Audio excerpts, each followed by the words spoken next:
Zero here in the carriage house by myself. I got a lot planned for this episode, so hopefully it goes well because this is one of the rare times where JT does research.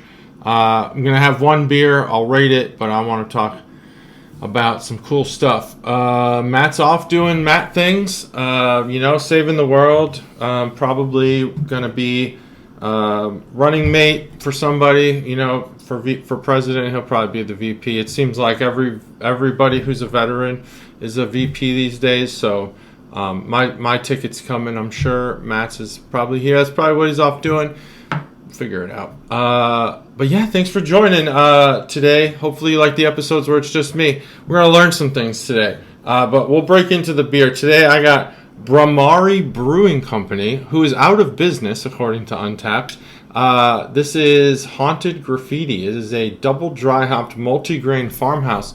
I got this from somebody who probably went to Asheville, so maybe Stev, thank you if that's the case. Maybe Cobra.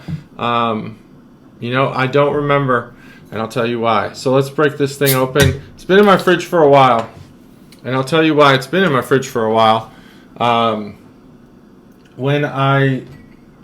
while back, I used to put all the beers in my garage. Now the garage and the carriage house are separate from each other.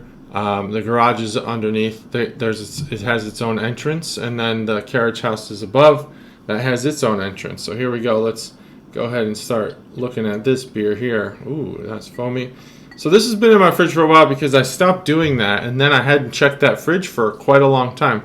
This past weekend, I was cleaning out the garage, opened that fridge to see what beer was in there, and sure enough, this one was in there. I was like, that's a beer I haven't had. Most of the beers in there are beers that I had. They were 4-packs that I had 2 left of or 1 left of. But yeah, so this is a double dry hopped multi-grain farmhouse. There's a lot of information on there. But here's the bottle. Very cool can art. Doesn't really matter because according to Untapped, they are out of business. They did believe that sharing new ideas over a good beer is a big part of what makes Asheville beautiful. But unfortunately, they're not there anymore. There's speculation. I saw some Reddit posts, people complaining, but who doesn't complain on Reddit? Everyone complains on Reddit. Very rarely will you find reliable sources on Reddit. Everyone just wants cred. You just want some cred for making a fucking complaint. Well, the team was enthusiastic, free-minded beer lovers, but didn't last, I guess. So that's unfortunate. They had hundreds of thousands of ratings in Untapped, so I can't imagine why they would have gone out of business. But it seems like maybe they spent too much time focusing on the food. The owner was actually the head chef, so that's a rarity. I think that we haven't really discussed is what happens when the owner or when the interests in the brewery are in the food. We do talk about if a brewery's known for its food. If you say, oh, that brewery has good food, then typically the beer's not good. I can't say that yet. We'll try this beer. But when your executive staff are part of the kitchen and not the brewing process, I wonder what the common... I wonder if that's common. Anyway, let's try this beer. Oof. That is not good. This beer is definitely past its prime. I'm going to have to actually get a different beer. I can't drink that. I don't know if I'll get sick on that. 0.0, that beer is terrible. Holy crap. Sorry for whoever got that for me. I hope it wasn't expensive. Oh my god, that beer is bad. Let me grab a different beer and, I'll be right back. Okay, I'm back. So that beer is bad. But I did grab another one that I have had for a while, so hopefully this beer is not bad. And it's Jackie O's. I'm about 90% sure that Steph gave me this beer. I had it. I've been saving this beer for a long time, not on purpose. This is a American sour ale with cherries and vanilla, and I've speculated that this is going to be really good. So with that, I've been trying to save it for a time when I want to drink a really good beer. I don't know why I never thought to just do it on the podcast, but sometimes you just want to sit and enjoy a beer by yourself, and I do reserve beers for that. This is one of them. But since the first beer was bad and I'm probably going to die from it, I'm going to drink this beer now. So this is Jackie O's Cherry Vanilla Perpetum. Hopefully this one's not bad, because again, it's been in there for a while. Oh, it's probably fine. We will see. Grab another glass here. And, oh, that one's got a little bit of water spots on the bottom. So we'll grab the snifter. Thanks to Chuglos Phil for getting me that. Boy, I hope this beer doesn't suck. Definitely some sediment in there. How long can a sour sit in your fridge? We're about to find out. It definitely smells good, but also there's some warning signs here. Jeez, I hope this doesn't suck. That's really sour. We're going to go with it, because that is good. It's possible this beer is not good. We'll find out.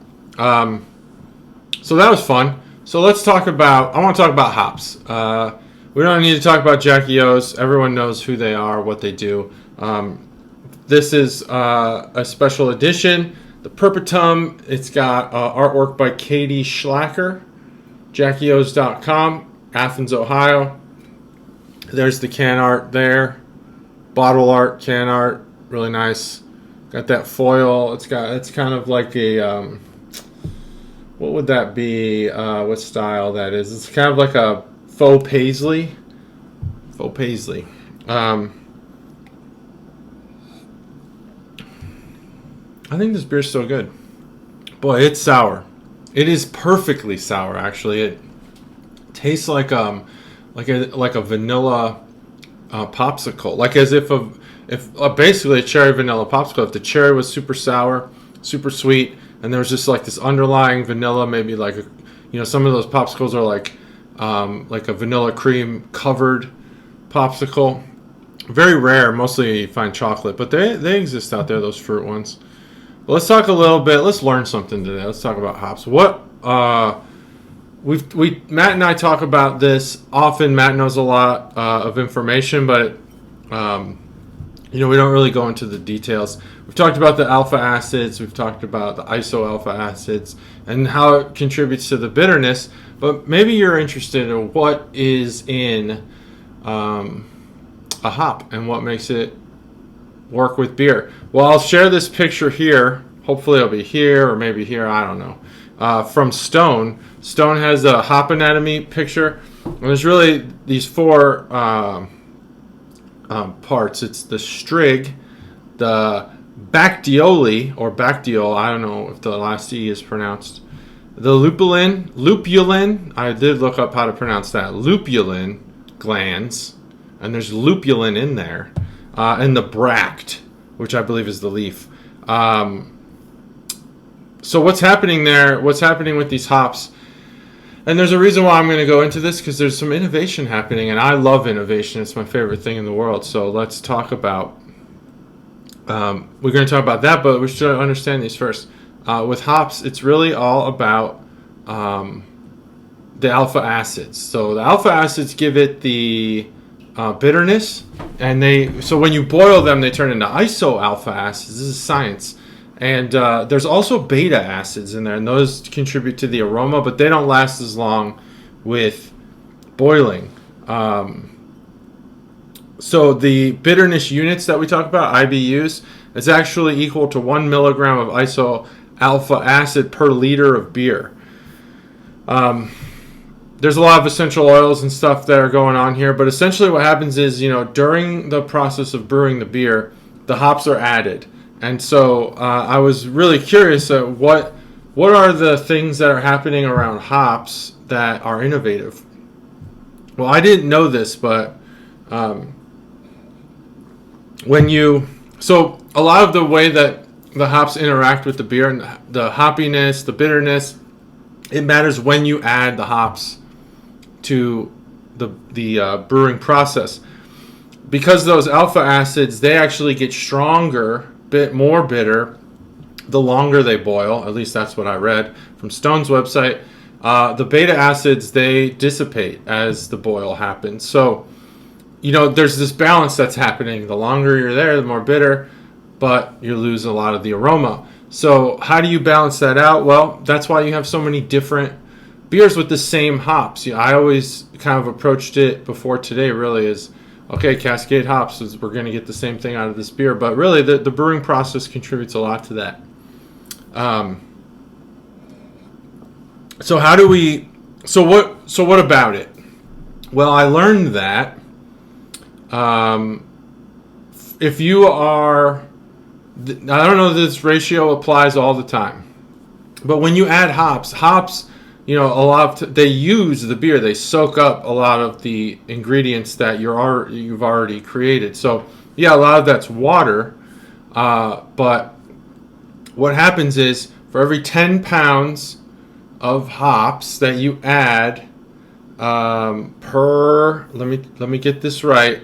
For every 10 pounds of hops that you add per, I should have had this pulled up. Sorry, I got my computer here. Anyway, so what you're really looking for is like the yield of the beer. You're looking to maximize that. This is a business decision, not so much for the craft of the beer.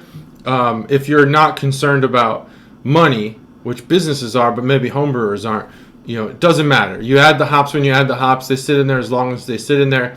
You'll boil off some. You're reducing the traditional sense from the cooking. You're going to reduce the liquid because it will steam off. But you'll also some of that is soaked up into the hops. And so the hops are basically, I don't know if this is true for the pellets, but a lot of times now there's pellets. They look like rabbit food, I guess. The hops are converted into these pellets. I don't know if it's true for that, but it's definitely true for like the full hops. They soak up a lot of the beer. So back to that statistic I was looking for. When you, for every 10 pounds per barrel, you lose 50% of your beer. That is a quote from Philip Chow, Director of Brewing for John Haas.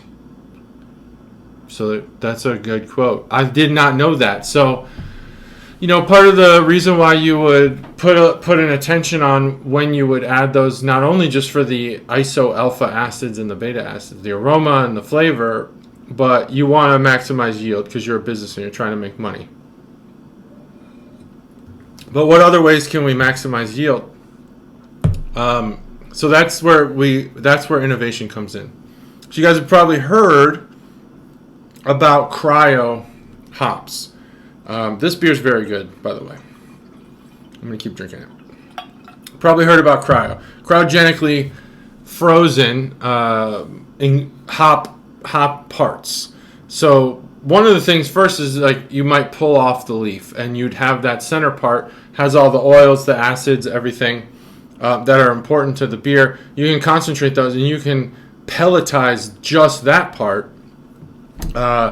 And then you're already increasing the yield, but you're getting a much stronger hop product because you're kind of going directly to those oils and acids. So what does that mean? Well, you gotta balance that out. Well, there's a lot of scientists that are joining into the brewing community, and we've talked about them before. They're all the sciences, even physicists, chemists, biologists, whatever it might be.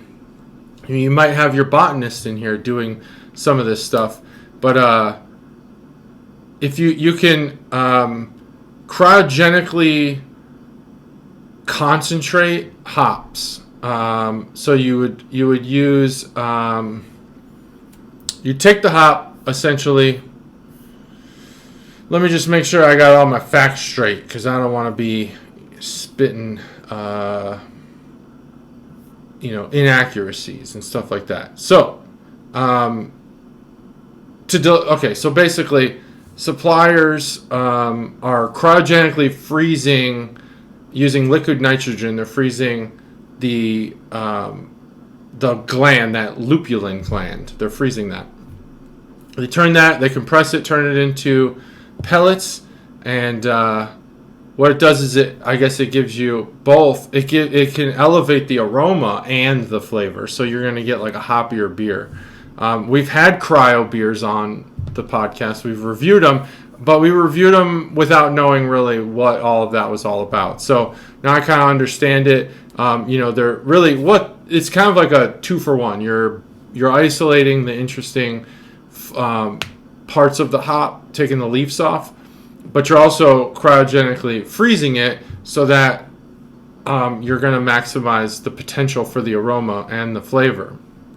So, someone on here, the person they're quoting here, said it gives you extra pop, basically. So, there's this is kind of being done. We've seen the cryo hops, but there's also some genetic modifications that people are doing. And so what does that mean? So the yeast companies they're discovering that there's these things called, I think they're thiodes. Let me just make sure again that I have the right term. Thiols, which is THIOLS. And these are naturally occurring elements, compounds within the hop. They also occur in some fruits and stuff. Well, somehow the yeast companies got a hold of this, and what they found is that they're very aromatic. They release a lot of these strong aromas that can elicit the feeling or the smell or the taste of fruits. So like, in this article I'm reading, and this is all from 750.com. Here's basically the top line of that. Unlocking thiols can accentuate aroma. So because hops lack aroma, the yeast strains can deliver scents as well. So like there's this Hefeweizen banana note that comes from a yeast. Somehow the yeast suppliers took gene editing technology to tailor strains of hops. I'm not sure why the yeast companies are doing it, unless this article is written in a poor manner where they're actually talking about the yeast and they just forgot to continue to mention that they're talking about the yeast. But they're delivering tropical scents fruity and tropical scents in the IPAs. So that's interesting. They're basically thiol boosted strains of hops that the yeast companies are producing. Again, not sure why, but they call them thiolized strains. And they're making these, and it's giving off better aromas in a lot of this beer. And there's a good example here that you can actually, because like I mentioned, some fruits have these thiols. There's a company that is making Phantasm, which I think we've probably done that on the podcast too. That is derived from Sauvignon Blanc grapes. It's extracted from there, and it's modified. They do that, whatever, genetic modification. Maybe it's not extracted. Maybe it's just studied. They do the genetic modification in the hops, and that gives. Well, actually, I don't know. It's like a powder. They say it. I don't know if they're extracting it from the grape skin and turning it into a powder, or if they're genetically modifying the hops, turning that into a powder. I don't know. This article is not extraordinarily clear, but I think that this is an article meant to be read quickly, get your data, and move on. So yeah, that's what it is. Maybe they're adding it to the yeast. I mean, why would a yeast company do this? I think this article is written in a way where I'm reading it incorrectly. I'm also trying to read it quickly so that I can give you the best information in a good flow. But really what I'm suggesting here is that I never knew that hops were stealing beer from the brewers, and that was that's such a big factor that we have to start looking at new ways to do things. So given all that, I think that's interesting.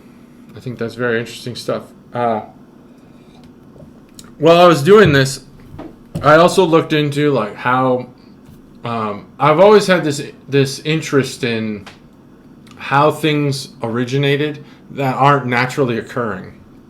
For example, at some point, someone realized that flour is derived from wheat, and you have to get to that process somehow. How do you do it?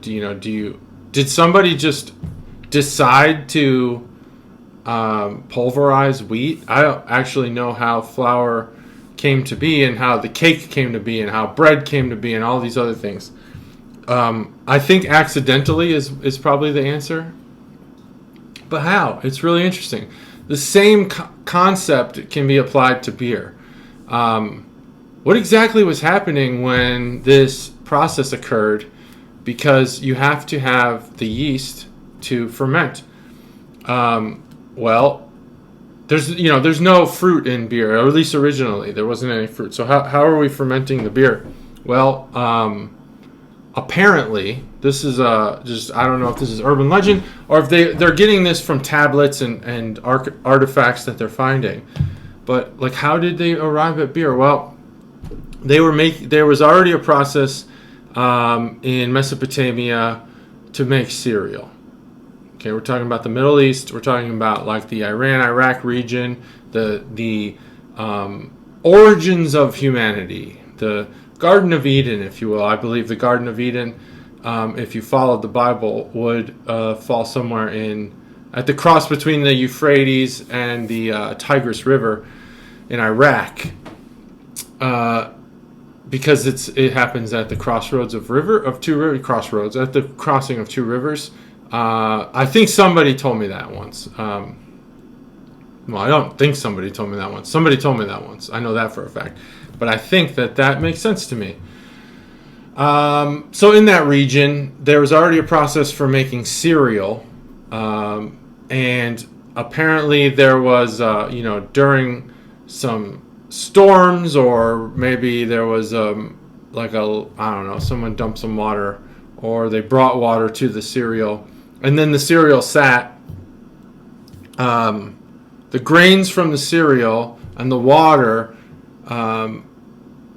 somebody tried it, got hammered. And it turns out, we know now, that there was yeast in the air. These are like the, why am I blanking on that? Natural yeasting process. It's just yeast from the air ferments the beer. And that happened. And so there's all this evidence that there's like magical water. And they actually used to drink it from a bowl back in the day. And by back in the day, I mean Mesopotamia. So that's really interesting stuff. You kind of wonder, like, how do you just stumble upon this? Why would you mix these ingredients together? Well, that's your answer. It happened accidentally. So my guess is that for hundreds of years, or at least tens of years, people were just like mixing cereal and water together and then hoping for the best. And just, you had to have that naturally occurring yeast from the air to ferment, and that was happening. So congratulations to them. They invented beer accidentally. And that's probably the same thing that happened with all this other stuff. So there you have it. So we learned some stuff today. I took you on a journey that was a little speed bumpy. Maybe had to return to my notes every once in a while to get a handle on what the heck I'm trying to say. And please don't get me wrong. I read these articles like 4 times before I hit go. I was like, I'm ready now. I know it's 10 pounds per barrel. And then the second I started talking about it, I totally forgot. You know what it was that threw me off was that nasty beer that was bad. This cherry vanilla beer is amazing. I can't give it a 5 because I think that the delivery of the vanilla is too low. It needs to be amped up because it does elicit like memories and feelings about vanilla, cherry being mixed together. The beer is cold. The sourness is great. I mean, the sourness is a 5 on its own. But all things considered, everything together, 4.75. This beer is amazing. I want to drink more of them. If sitting made it better, hey, fine. If sitting actually made it worse and I'm tasting a worse product, I'd never know. Being a 475 and being worse, that would be amazing. Well, I do like this beer. It's very, very good. And I think you guys should try it. If you find it, buy it. So hopefully you learned something. That's episode 290. I will not be here next week, but Matt will be, so he'll do a solo episode, and hopefully he could teach you something. Maybe he could teach us all something about, I don't know, something that maybe try finding something you don't know, Matt, and teach us about it. You learn it first, then teach us about it. That's kind of where I was with this cryo stuff. I didn't really know anything about it, and I did my best to teach you. And I didn't do a very good job, but that's okay. That's not what this is all about. In an ideal world, I'd do an interview or something with a cryo expert. So why don't you guys let me know what you think in the comment section about any of this stuff. Maybe you hate cryo. Maybe you hate lupulins. Maybe you love them. Maybe you're like, you have hop air fresheners. Whatever it might be, let me know. I want to know about that. If you have a hop air freshener, I do want to know about that. I know there's hop candy. If you have a cherry vanilla sour ale air freshener, let me get that. That's it. Episode 290. Thanks for joining. See you next time. Few weeks. Bye.